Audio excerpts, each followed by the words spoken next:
Well, here we are again, diving straight back into the emotional roller coaster that is the summer I turned pretty. I swear this show has personally taken years off my life. Just a few weeks ago, I survived Season 2, and now Season 3 has arrived, ready to melt my brain one cliché at a time. Now don't get me wrong. The show isn't terrible. It's actually kind of fine. It's cheesy enough to qualify as a dairy product, but still weirdly addictive. So since Season 3 is rolling out weekly, grab your snacks, brace for tears, and let's suffer together. I mean, enjoy this ride. College, chaos, and croissants. Season 2 ended with Belly realizing she and Conrad were doomed to eternal awkwardness. She chose Jeremiah instead and followed him to college, the land of self-discovery, bad dorm food, and regrettable tattoos. Her mom even gave her the classic coming-of-age advice. College is where you find yourself. Spoiler alert, Belly's version of finding herself mostly involves throwing up after frat parties. Fast forward 3 years. Belly's now a junior, still dating Jeremiah, and the couple acts like they've unlocked the secret to perfect love. But something feels off. No shaved heads, no bad piercings, no existential breakdowns. I call shenanigans. College without a crisis is just a 4-year nap with tuition. Anyway, Jeremiah's set to graduate, and Belly plans to study abroad in Paris. Things are lining up perfectly until Jeremiah reveals he's not graduating after all. He switched majors and now has to take another semester. Suddenly, our golden couple hits a wall. Belly doesn't know how to tell him about Paris, and Jeremiah feels like a loser for staying behind. Ah, yes, young love, fueled by hormones and poor communication. Trouble in paradise or Paris. Eventually, Belly breaks the news. She got off the wait list for the Paris program. Jeremiah's reaction? Surprisingly chill. He tells her she'd be an idiot not to go. And just when you think maybe they're mature now, bam! Enter Lacey, the study abroad girl from hell. At a party, Belly learns Lacey hooked up with Jeremiah in Cabo back when he and Belly were technically broken up. You can practically hear the record scratch. Belly overhears it in the bathroom, because of course she does. And the confrontation that follows could power an entire soap opera season. Jeremiah insists it was a mistake. Classic. Belly's like, a mistake? You tripped and fell on top of her? An honestly fair question. Cue tears, heartbreak, and the universal pose of devastation. Crying on the curb outside a house party. Turns out they really did break up for a bit after a fight. And Jeremiah took that as permission for tropical betrayal. Technically not cheating, but emotionally brutal. Belly spirals, skipping her summer job, avoiding friends, and questioning every life choice since kindergarten. Ghosts of summers past, and then there's Conrad. Remember him?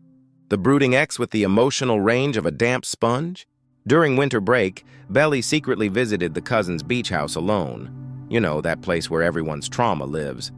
She accidentally ran into Conrad, and they spent a few days together. Nothing happened, but the air was thick with unresolved tension. Then Conrad pulled his signature move, disappearing like a ghost. Belly swore she was over him, that she'd evicted him from her heart. But clearly that eviction notice never got delivered. Because when Jeremiah messes up, Conrad's memory creeps right back in. It's a cycle: heartbreak, healing, relapse, repeat. Meanwhile, in subplot land, while Belly's crying into her textbooks, her friends Taylor and Steven are stuck in their own relationship disaster. They've been on again, off again since the dawn of time, and this time, Taylor storms out mid-argument, right before Steven gets into a car accident. He ends up in a coma, and suddenly everyone's reflecting on what really matters. Taylor, racked with guilt, confesses she's always been scared she's not worth loving. Honestly, it's one of the few raw, genuine moments in the entire show. When Steven wakes up, he finally realizes he's done with the drama. Growth looks good on him. This whole ordeal jolts Belly too. Watching Steven fight for his life makes her realize that maybe heartbreaks and hookups aren't the end of the world. She starts to accept that first loves are special, but not always meant to last. Love, logic, and bad decisions. By the end, Jeremiah and Belly reunite. They apologize, promise to do better, and somehow decide to keep trying. It's a surprisingly mature moment. until Jeremiah casually drops a proposal. Yes, you heard that right. Episode 2, and he's out here asking her to marry him. 9 more episodes left, and we're already at "Will you marry me?" I can feel my remaining brain cells packing their bags. That's the thing about this show, and it lives for the drama. Every tear, every breakup, every unnecessary love triangle is pure serotonin for anyone who secretly loves emotional chaos. The meta moment. And here's where the script flips. The narrator, that's me, admits something important. The whole exaggerated, over-the-top commentary, it's all part of the act. I might sound like I'm roasting the show, but honestly, I love it.